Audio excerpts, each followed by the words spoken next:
Freedom Fanatics. This is Heather Osgood. Thank you so much for listening to the How to Quit Working show. I hope that you're enjoying it, and I hope that you really learn something great from what I'm about to share with you. I really enjoy recording these Friday segments. It's definitely a highlight of my week, and I am looking forward to doing much more of it in the future. And I have heard from productivity experts that it is a good idea to batch these sorts of things. So realistically, I could probably take 4 hours one afternoon and just knock out all the Friday segments all at once. And there's a reason that I don't do that. So even though it might add to the productivity level of my life, it would really take away from the spontaneity of the segments and how much I enjoy doing them. And the reason that I say spontaneity is because literally I feel like every single week something happens to me. Either I read something or I listen to something or I have an interaction that really just resonates with me. And I think this is what I have to share with the How to Quit Working community. They need to hear this. And this week it's kind of fun for me. And it's a story about my little mini me. Now, I don't know if you're fortunate enough to have a mini me, but I have one. She's 6 years old and she looks just like me. She talks like me, she acts like me, and a good percentage of the time she says things that sound just like me. Super fun. It's especially great when you're in a group of people and your child says something and it sounds just like you would say it, only you wish that she hadn't said it in a group of people. It's really fun when she's talking to her little younger brother and she says something that's not so nice. And I think, oh, is that the way I sound? Great. I'm so glad I got to hear that. But it can be super heartwarming when I hear her say things that are super sweet and loving and kind, and they sound like me. So it's pretty fun. It's a pretty great experience to have. And this week I had a very close encounter with my mini me, so I just had to share it with you. Now, we're kind of nature people. We're really into being outdoors. And so consequently, my daughter is super into nature. She calls herself a nature girl and she loves bugs and plants and sticks and dirt and animals and all that kind of fun stuff. But she loves butterflies. Butterflies are her thing. And she's just kind of obsessed with them. And she's got a whole bug collection, and it's just a really fun thing for her. Now, where we live, we're in the Pacific fly zone for all kinds of migrating birds, and we're also in the fly pattern for migrating monarch butterflies. If you're not familiar with what a monarch butterfly is, it's a very large kind of butterfly that's orange with black veins, and certain times of the year, our area is just kind of full of these beautiful monarch butterflies. So about a year ago, she was really kind of brought to the attention that there were these gorgeous monarch butterflies all over the place, and she really wanted to catch one.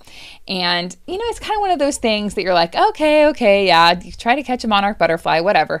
And I really didn't necessarily ever expect her to catch a monarch butterfly. Well, yesterday I was working at my computer, and from the backyard she shouts, "Mom, I caught a monarch butterfly!"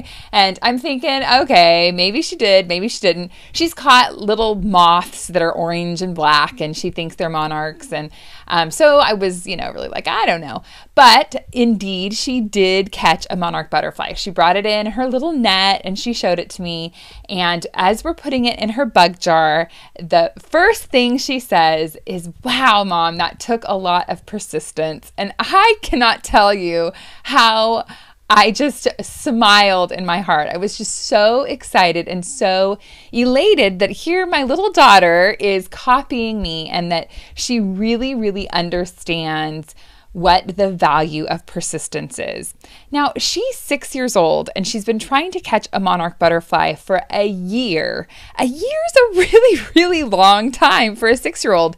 It's 16% of her life. Now, if I were going to take 16% of my life and devote it to a project, it would be 6.5 years.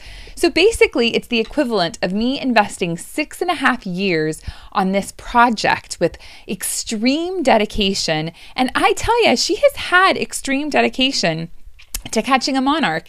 If we're out and about, if we see one, in a park locally, or if we're driving, or if we're in the backyard, I mean, the world has come to a stop because she has to get this monarch butterfly. And it was so neat to see that she knew that this persistence had paid off for her. And what just instantly hit me was, how is it that this 6-year-old totally gets what persistence is and how important persistence is, and yet so many adults really have zero persistence in anything that really matters in life? And I really wanted to talk to you about that. And I want you to really think about what kind of persistence and dedication are you showing in your life. Now, if you're thinking about starting a business, or if you have a business, it takes a ton of persistence. It's really easy to dream and to think about how great it would be. And I think especially here on the How to Quit Working show, and I talk to tons and tons of people on the phone all the time who laugh and say, yeah, wouldn't it be great if I could stop working? People want to stop working. And it's one of those things that just feels so fun and easy to dream about. Everybody would love it if they could just stop working and do whatever they wanted for the rest of their lives. But in order to create that freedom in your life, you have to have a huge degree of persistence. You have to be really, really committed to your cause. Now, why is it that so many people don't have any persistence? I think the number one reason that people don't have persistence is they don't want it badly enough. How badly do you really want to start a business? How badly do you really want to escape this prison of your job and really create something that not only matters for you, but matters to your family and really is having a positive impact on society? You have to make really hard choices. The other day, I was talking to one of my clients, and they had made a great choice to not go to a party and instead stay home and work on their business. That's not an easy choice to make. On a day in and day out basis, those are the choices that matter. After you've been at work all day, is it really fun to come home and work on your business? It's not. I can promise you it's not. You are tired. You're worn out. You've got a ton of commitments and other things going on in your life. But if you really, really want it, if you can feel it in the very fiber of your being and you know that this is what you need to do, then you can do it. You just have to have that why. You have to have that drive and you have to have that desire. So if you really, really want it, then you will have persistence and you will continue to really stick with what it is that you know you need to do. The next thing, I really believe that every person questions their own abilities. It's just a simple fact that we really question whether we're really capable of doing what we set out to do.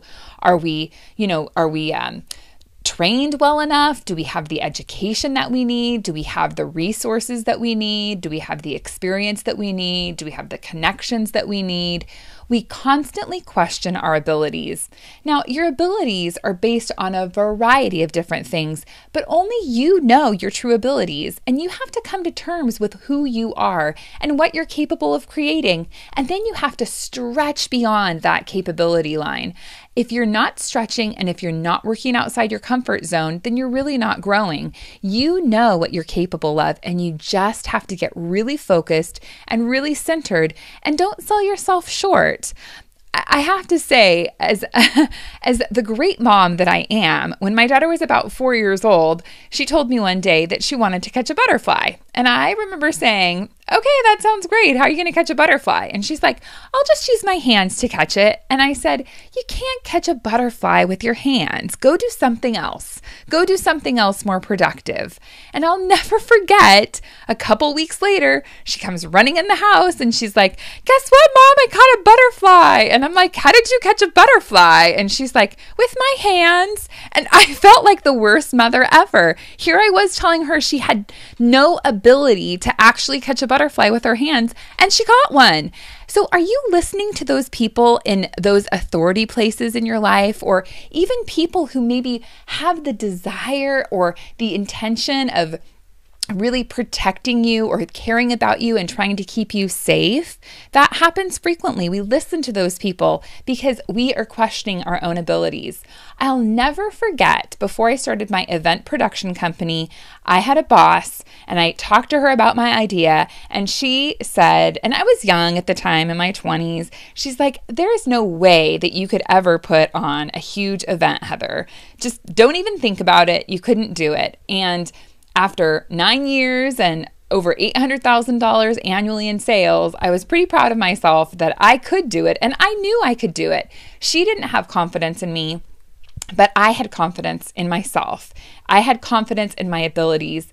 Do I have confidence in my abilities all the time? Of course not. Every person has those moments when they question their abilities, but you know down deep who you are and you know what you're capable of. So I just really want to encourage you to think about embracing your shortcomings. It's super easy for us to focus on those shortcomings, but really think about what your limitations are and try to change those limitations. Try to really embrace that limitation and then focus on what your skills are. Focus on what you have the capability of creating.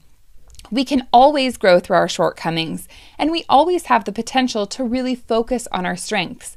And for some reason, we all have a tendency of focusing more on our shortcomings than our strengths.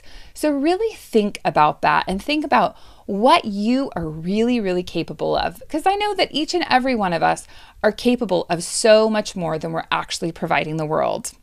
Next, I think that there's a huge case of the situation looking different than we think it's going to look. So we go into a project, we go into starting our business thinking it's going to look a certain way, and we're good with that. And we're telling ourselves, I can have persistence with this. I could do this for the next year. I could do this for the next 10 years. That's no problem at all. And then you get into it, and it looks totally different than you expected it to. It's a lot harder than you imagined it would be, or maybe it's just totally different than you expected. You had this, this idea, this image of what life would be like. You had an idea or an image what your company would be like, maybe how your revenue would be created, and it just turns out to be different. And so at that moment, it's really easy to just throw the towel in and say, this isn't what I wanted. This isn't what I expected. I don't like it. I'm going to quit. And really that just throws all persistence out the window. If you just quit when things are different or when they get a little bit hard, where is that really landing you? It's not landing you anywhere near success. And I know that for me, particularly because I do tend to have strong opinions about things, that in my businesses, frequently, I'll have things come up and I'll have an expectation and I'll have an idea of how things are going to turn out. And especially when employees are involved, I get an idea of how I want them to do something or the right way to do something, and it'll get going and it won't look anything like I thought it would look. And at that moment, it's very easy to throw up your hands and say, see, I told you, this is too hard, this is too difficult, this isn't turning out the way I wanted it to. And at those moments, you need to push through. You need to have that persistence, because I tell you what, I have had it happen to me over and over and over again, where what I expected didn't happen, but something different did happen. And many, many times it was better than my original inception was. It was a great, great concept, or it was a great turn of events that happened. And I just needed to push through. So really think about when things get to be in a different place and in a spot that you didn't expect them to just keep persisting on through. And the final one is we quit when it's just hard.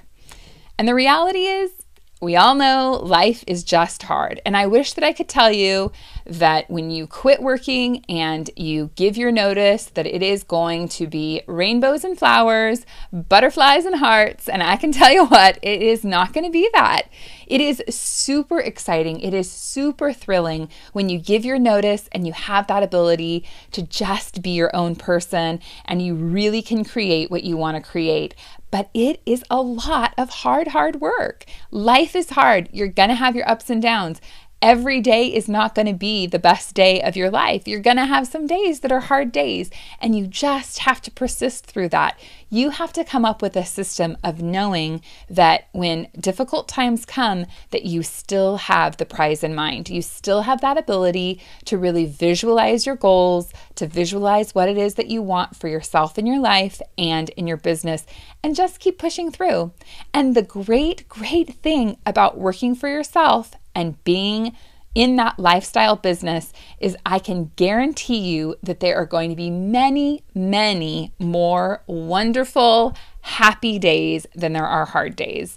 And the great thing is you just got to get through the hard days to have the good days. Yesterday, I just felt off all day long. I didn't feel like I was in my groove. I didn't feel like I was, having things unwind the way I wanted them to. I had a goal to talk to a certain number of people, and that didn't happen, and I was feeling frustrated. I was like, what am I doing? This is just hard. And then I had a meeting with a client, and everything just turned around. All of a sudden, I was like, this is it. This is what I love. This is what my passion is. And all of that hardship, all of that challenge, all of the struggle was just totally overshadowed by the fact that I was helping somebody create this awesome, wonderful business that he's totally excited about and I'm totally excited about. And just knowing that I'm helping that person create something that is going to be so awesome and wonderful for him and his family, and so wonderful for our community and our world. And it's so invigorating. And I'm just happy that in those tough times, I have the ability to really push through and persist and really just reflect back that I'm going to have hard times, and the hard times are going to be short-lived because the great times are coming. And the reason great times are coming is because I'm truly living in my purpose.